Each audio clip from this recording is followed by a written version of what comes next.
Now students, we are going to learn the differences between mixtures and compounds from table 2.2 on page number 26 of your NCERT textbook. First difference. In mixtures, elements or compounds just mix together to form a mixture and no new compound is formed. But in compounds, elements react to form new substances. For example, in previous video, when we mix sulfur and iron fillings, it becomes a mixture, but when we heat the mixture, it becomes a compound, that is black mass B.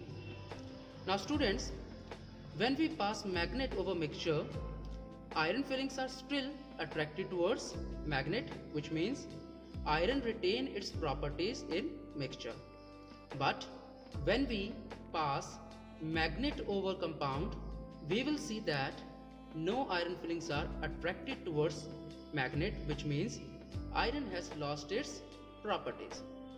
Again, we see that when we dissolve mixture into carbon disulfide, that is CS2, sulfur will get dissolved in carbon disulfide.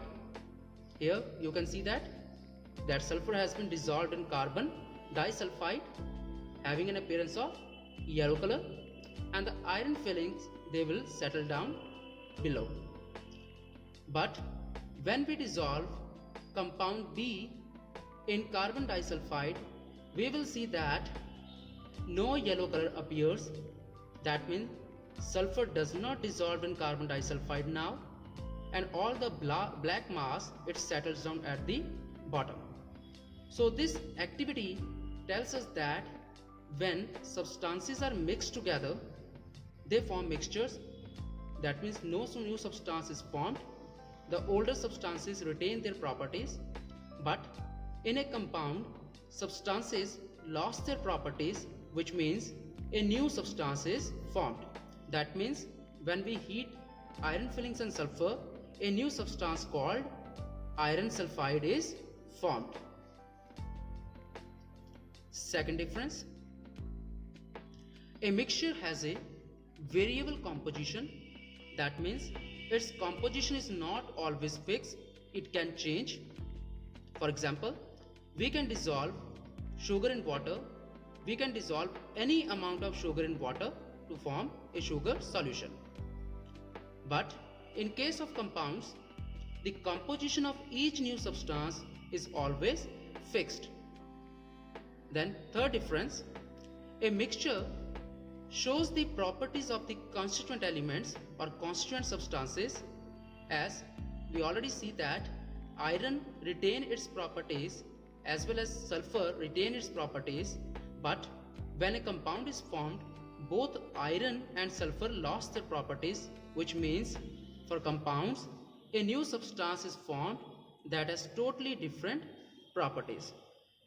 Last difference, the constituents can be separated fairly easily by physical methods. But physical methods mean all those techniques that we have studied in this chapter: boiling, evaporation, centrifugation, distillation, crystallization, fractional distillation, simple distillation, etc. We can separate mixtures by any one of the technique, but in case of compounds, the constituents cannot be separated by physical methods. They can only be separated by chemical or electrochemical reactions. For example, water, which is made up of hydrogen and oxygen, when undergoes electrolysis, that means when electricity is passed through water, it gets decomposed to form hydrogen and oxygen, which means we can get hydrogen and oxygen by passing electric current through water. So this is your electrochemical process.